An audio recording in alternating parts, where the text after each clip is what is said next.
1 cup ഗോതമ്പ് പൊടിയാണ് ഇവിടെ എടുക്കുന്നത്. ഇതിലേക്ക് 1/2 കപ്പ് അരിപ്പൊടി, ഗോതമ്പ് പൊടി മാത്രമായിട്ടും എടുക്കാം. പിന്നെ വേണ്ടത് 1/2 ടീസ്പൂൺ ഉപ്പ്, ഇനി 1/4 ടീസ്പൂൺ സോഡാപ്പൊടി ഇവിടെ കലക്കി എടുത്തിട്ടുണ്ട്, അത് ഇതിലേക്ക് ഒഴിക്കാം.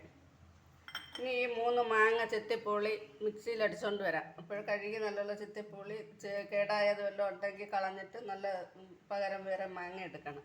അപ്പോൾ ഇത് ചെത്തിപ്പൂളി മിക്സിയിൽ അടിച്ചുകൊണ്ട് വരാം. ഇപ്പോൾ മാങ്ങ ഞാൻ ഇവിടെ അടിച്ചെടുത്തുകൊണ്ട് വന്നിട്ടുണ്ട്. അപ്പോൾ നമ്മൾ നേരത്തെ എടുത്ത് വെച്ച മാവും അതിനകത്ത് ഉപ്പിട്ട് സോഡാപ്പൊടി ഇട്ട് ഒക്കെ വെച്ചിരിക്കുന്നത്, അത് നല്ലപോലെ ഒന്ന് മിക്സ് ചെയ്യണം. അപ്പോഴേ മിക്സ് ചെയ്ത് വെക്കാനുള്ളതായിരുന്നു.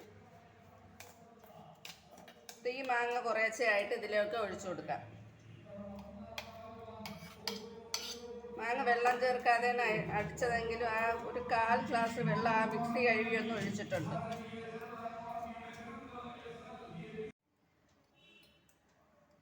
ഇപ്പം ഇങ്ങനെ ഒഴിച്ച് ഈ മാങ്ങ അടിച്ചെടുക്കുമ്പം പീസുകളില്ലാത്ത രീതിയിൽ നല്ലവണ്ണം അടിച്ചെടുക്കണം.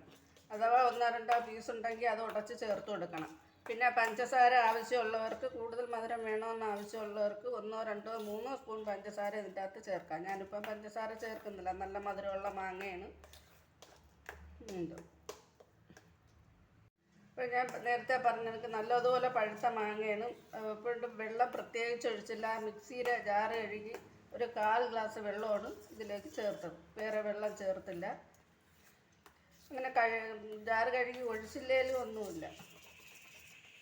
നല്ല മധുരമുള്ള നല്ല പഴുത്ത മാങ്ങ വേണം ഇതിന് വേണ്ടി എടുക്കാൻ. അപ്പോൾ ഇത് നമുക്ക് അങ്ങോട്ട് മാറ്റി വയ്ക്കാം. 5 മിനിറ്റ് ഇതുപോലെ അങ്ങോട്ട് മാറ്റി വയ്ക്കാം. ആ സോഡാപ്പൊടിയൊക്കെ ഒന്ന് ഇതിനകത്ത് പിടിക്കണം. ഇപ്പോൾ നമ്മൾ തയ്യാറാക്കിയ മാവ് ഇഡ്ഡലി തട്ടിലോട്ട് ഇട്ടിട്ടുണ്ട്. അപ്പോൾ ഒരു ചെറിയൊരു ഭംഗിക്ക് വേണ്ടി ഞാൻ ഇതിൻ്റെ അകത്ത് ഇച്ചിരി വെളുത്ത എള്ള് വിതറാണ്. കയ്യിലുണ്ടെങ്കിൽ ഇട്ടാൽ മതി. എള്ളിനൊക്കെ ഭയങ്കര ഗുണമാണെന്നാണ് പറയുന്നത്. അപ്പോഴെല്ലാവരും ഇച്ചിരി എള്ളൊക്കെ മേടിച്ച് വെക്കും, വല്ലപ്പോഴും ഒക്കെ കഴിക്കാനും കുട്ടികൾക്ക് എന്തെങ്കിലുമൊക്കെ ഉണ്ടാക്കി കൊടുക്കാനും ഒക്കെ. അപ്പോൾ അതുപോലെ ഇരുന്ന എള്ളാണ് ഇവിടെ എടുത്ത് ഇതിലേക്ക് ഇടുന്നത്. ഇനി ഇത് ഇഡ്ഡലി തട്ടി വെച്ച് വേവിച്ചെടുക്കാം.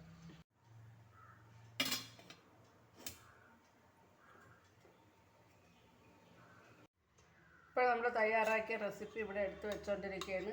ഇതുപോലെ നമ്മൾ തയ്യാറാക്കുമ്പോൾ സോഡാപ്പൊടി വേണമെങ്കിൽ ഒഴിവാക്കാം, പഞ്ചസാര ചേർക്കാം, പിന്നെ തേങ്ങ വേണമെങ്കിൽ തിരികെ ചേർക്കാം, അങ്ങനെ ഏലക്ക വേണമെന്നുള്ളവർക്ക് ചേർക്കാം. എനിക്കിതൊക്കെ വേണ്ടാത്തതുകൊണ്ടാണ് ഞാനിതൊന്നും ചേർക്കാൻ ഇങ്ങനെ ആക്കിയെടുത്തത്.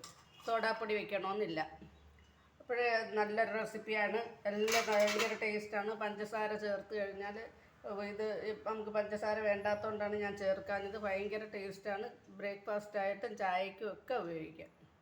ഇപ്പോഴെല്ലാവർക്കും ഇഷ്ടപ്പെടുന്ന നല്ലൊരു റെസിപ്പി ആയിട്ടാണ് ഞാൻ വന്നിരിക്കുന്നത്. ചായയ്ക്കും ബ്രേക്ക്ഫാസ്റ്റിനും ഒക്കെ ഉപയോഗിക്കാം. മാങ്ങ കൊണ്ട് തയ്യാറാക്കിയ ഈ റെസിപ്പി തയ്യാറാക്കുന്നതിലേക്ക് പോവാം.